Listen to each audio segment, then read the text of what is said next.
Auzubillahiminash-shaytanir-rajim. Bismillahir-rahmanir-rahim. Welcome to the online classes.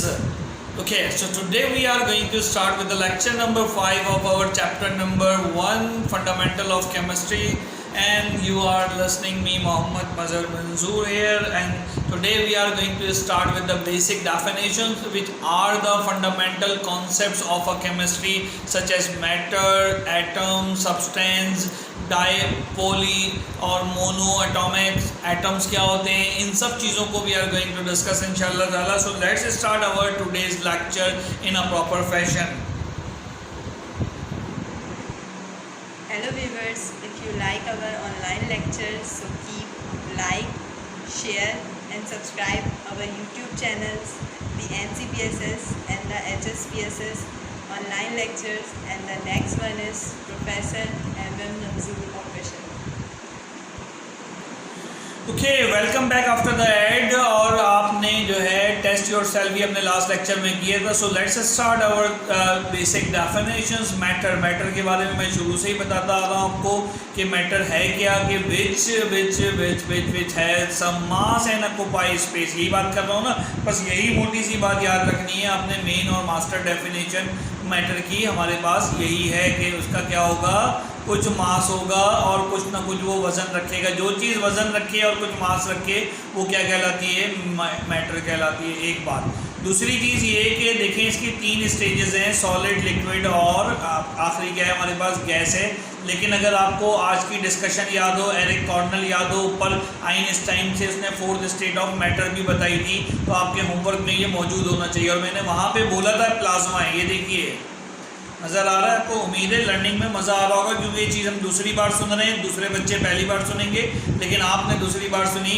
Solid, liquid और उसके बाद गैस और उसके बाद प्लाज्मा. और इसमें एनर्जी लेवल इसने बताया, ग्राफ बनाया वाई एक्सिस के ऊपर एनर्जी लेवल का. यहाँ ये बात ध्यान में रखें कि ये जो मैंने सीधी लाइन बनाई है ये वाई एक्सिस है, और ये जो हॉरिजॉन्टल लाइन आ रही है ये एक्स एक्सिस है. तो एनर्जी इन्होंने इस तरीके से ली है, अगर आपको नज़र आ रहा हो तो एनर्जी इस तरीके से ली है, तो लिहाजा ये एनर्जी क्या कहला रही है आपके पास, वाई एक्सिस पे प्लॉट है. तो जैसे जैसे ये ऊपर की जाने बढ़ रहे हैं तो वाई एक्सिस पे इंक्रीमेंट हो रहा है, तो वो मोर एनर्जेटिक होता चला जा रहा है. यानी सॉलिड से लिक्विड मोर एनर्जेटिक, लिक्विड से गैस उससे ज़्यादा energetic, and plasma will be the most one. ठीक है, यहाँ तक बात समझ में आती है. कोई मसला इसके अंदर, मैटर क्लियर हो गया. मैटर की स्टेट्स भी आपको समझ में आनी चाहिए. आफ्टर डिस्कसिंग द मैटर, इसके बाद यहाँ पे ये एक चार्ट बना हुआ है, इसको हम ज़रा सा देख लेते हैं. और दिस इज़ द जस्ट जी के, आई लव दिस बुक. ये जो नई बुक आई है इसके अंदर ये चीज़ बड़ी इंपॉर्टेंट और मज़ेदार है कि इन्होंने कुछ नई चीज़ें ऐड की हैं. मैटर को 2 हिस्सों में, सब्सटेंस और मिक्सचर ऑफ सब्सटेंस में इन्होंने जो है क्या कहते हैं डिकम्पोज किया है. सब्सटेंस क्या होते हैं, which have a definite composition, homogeneous. Homo का मतलब होता है बेटा एक जैसा. तो होमोजीनियस एक कोई भी एक सब्सटेंस होगा वो एक जैसे मॉलिक्यूल्स आइटम से कंपोज होता है और उसकी कोई ना कोई डेफिनेट कंपोजिशन होगी, वो चीज़ सब्सटेंस कहलाएगी. और मिक्सचर ऑफ सब्सटेंस, जैसे सैंड की मिसाल ले लें. सैंड किसे कहते हैं, मट्टी. मट्टी की मिसाल ले लें, वेरिएबल कंपोजिशन है, उसमें बहुत सारी चीज़ें होंगी, नमकियात, मिनरल्स और मट्टी के ज़रात, सिलिकॉन डाइऑक्साइड वगैरह वगैरह. उसको फिजिकली छान कर हम अलग कर सकते हैं और उसको वापस सब्सटेंस में ला सकते हैं. तो मैटर 2 हिस्सों में पाया जा रहा है, या तो प्योर सब्सटेंस में पाया जा रहा है या मिक्सचर ऑफ सब्सटेंस के अंदर पाया जा रहा है.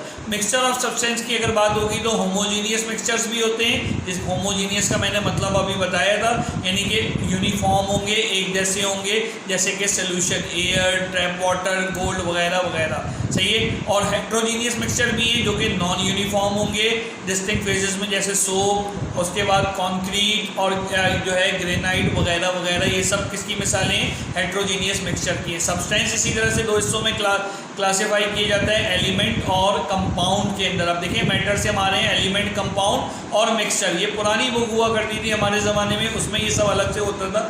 पिछली बुक्स में इन्होंने हटा दिया था, अब ये फिर अल्हम्दुलिल्लाह इन्होंने शामिल कर दिया है कि सब्सटेंस के 2 कंपोजिशंस हैं, एलिमेंट, और एक से ज़्यादा एलिमेंट्स मिलेंगे तो they will form the compound. तो यहाँ पे कहते हैं केमिकली सेपरेबल भी कर सकते हैं. जैसे वाटर है तो H2O है, तो वाटर को जब बर्न करेंगे तो हाइड्रोजन और ऑक्सीजन हमें अलहदा अलहदा मिल जाएंगे. और ये रिवर्सेबल होना भी हो सकता है. यानी ये प्रोसेस आपको यहाँ से यहाँ पे भी होना चाहिए, ठीक है, क्योंकि एलिमेंट्स मिलकर कंपाउंड भी बना सकते हैं, केमिकली कंबाइनेबल भी हो सकता है। ठीक हो गई बात ये। तो ये चार्ट मैंने इसीलिए समझाया कि आपको बेसिक कॉन्सेप्ट मैटर का भी समझ में आ जाए और मैटर से जुड़ी हुई अगली जो चीज़ें हैं सब्सटेंसेस और उसमें एलिमेंट, कंपाउंड और मिक्सचर में होमोजीनियस और हेट्रोजीनियस मिक्सचर आपके पास आने चाहिए। मिक्सचर की दो टाइप्स कौन कौन सी हैं, होमोजीनियस मिक्सचर और हेट्रोजीनियस मिक्सचर। इसमें वो मिसाल जो मैंने दी है वो नज़र नहीं आ रही है, यानी कि मट्टी और सैंड की। तो आपने मज़ीद इस तरह की मिसालें ढूंढनी है इसमें ताकि आपको वो चीज़ समझ में आ सके। यहाँ तक बात क्लियर हो गई।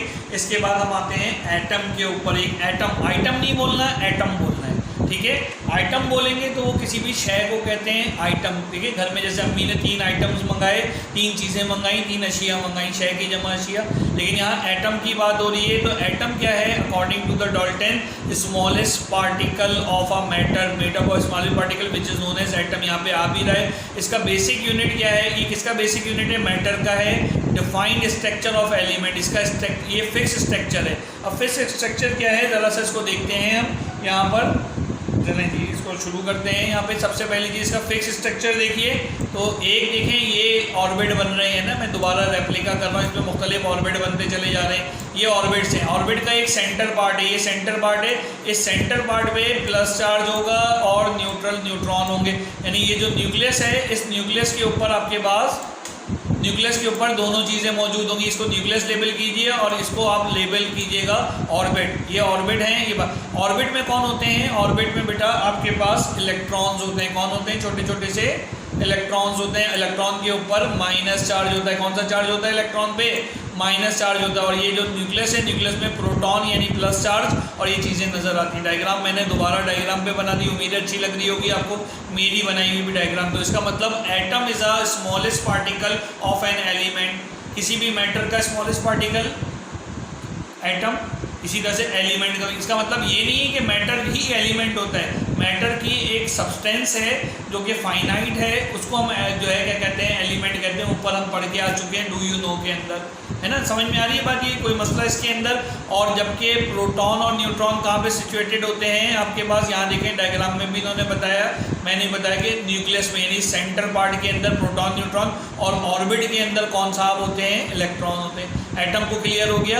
एटम के बाद अगली जो चीज़ है हमारे पास वो मॉलिक्यूल्स हैं। मॉलिक्यूल्स क्या होते हैं, ये देखिए ज़रा मॉलिक्यूल्स को देखिए। मॉलिक्यूल्स क्या होते हैं, ये स्मॉलेस्ट पार्टिकल है but for the compound. Molecule is a smallest particle in a chemical element और a compound has a chemical properties of that element और compound. Molecule made up of atom, 2 या 2 से ज़्यादा जो एटम्स मिलते हैं तो they will form the molecule. इसी तरीके से बिल्कुल जैसे 2 या 2 से ज़्यादा एलिमेंट्स मिलके कंपाउंड बनाते हैं, तो उनके अंदर सब पार्टिकल्स एटम्स होते हैं एलिमेंट में। जब वो 2 या 2 से ज़्यादा मिलेंगे तो they will form the molecule. इसकी क्लासिफिकेशन है, ठीक है। इनके दरमियान जो बॉन्ड होता है बेटा वो क्लासिफाइड होता है, और उस बॉन्ड को हमें समझने के लिए यहाँ पे एक और बात देखनी पड़ेगी कि मॉलिक्यूल्स जो हैं वो मोनो, डाई और पॉली मॉलिक्यूल्स होते हैं। यानी मोनो का मतलब एक अकेला मॉलिक्यूल भी नज़र आता है हमारे पास, इसी तरीके से डाई का मतलब 2 मॉलिक्यूल्स भी होते हैं, और पॉली का मतलब मैनी, पॉली का मतलब मैनी भी होते हैं। तो यहाँ आपके सामने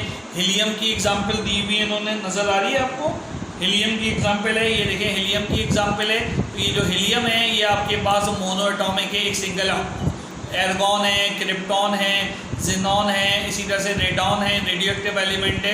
ये तीनों, ये सब जो है हमारे पास ये मोनो एटॉमिक एलिमेंट्स की मिसाल है।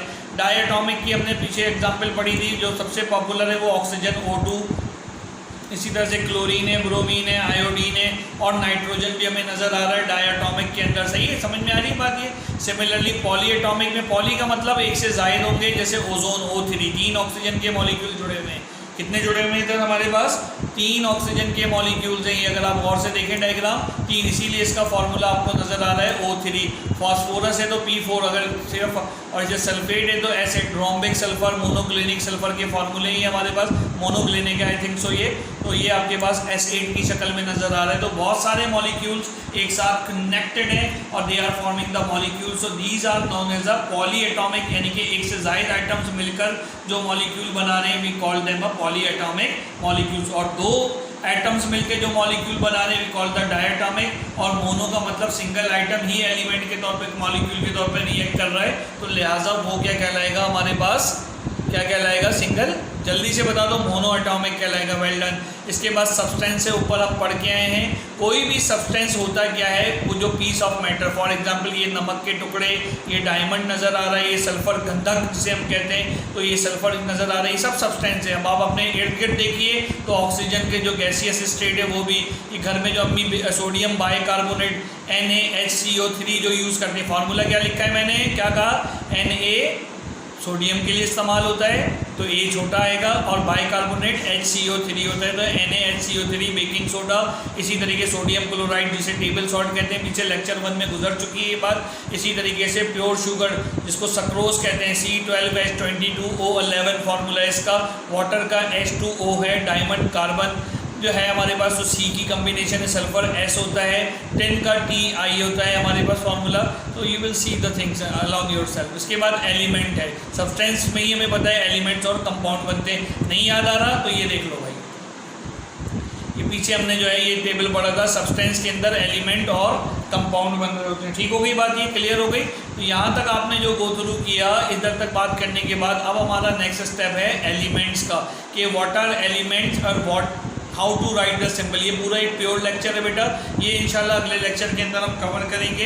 यहाँ तक आपने काम कर लिया, now it's a time to get the homework. तो होमवर्क आपका बड़ा सिंपल सा है, एक तो ये चार्ट रिप्रोड्यूस करना है आपने, कौन सा, ये मैटर वाला, define matter and draw the table of a matter and explain all the things. क्या क्या एक्सप्लेन करनी है, मैटर क्या है, सब्सटेंस क्या है, मिक्सचर ऑफ सब्सटेंस क्या है, होमोजीनियस हेट्रोजीनियस मिक्सचर, कंपाउंड और एलिमेंट क्या होते हैं। इनकी अभी डेफिनेशन नहीं कराई है, लेकिन आप खुद से गूगल करें ताकि अगले लेक्चर में आप वेरीफाई करें कि यू आर राइट और नॉट। ठीक है, एक बात। दूसरी चीज़, एटम क्या होता है, इसको डिफाइन करना है। मॉलिक्यूल्स और उसकी मॉलिक्यूल्स की टाइप्स, मोनो एटॉमिक, डायटॉमिक और पॉली एटॉमिक मॉलिक्यूल्स, इनको आपने डिफाइन करना है। सब्सटेंस ऑलरेडी हम कर चुके हैं, बस इतना सा आपने काम करना है। ठीक है, यहाँ तक आप काम कंप्लीट कर लें, इंशाल्लाह अगले लेक्चर में फिर आपसे मुलाकात होगी। और तब तक के लिए अपना बहुत सारा ख्याल रखें और टेक केयर। अल्लाह हाफिज़।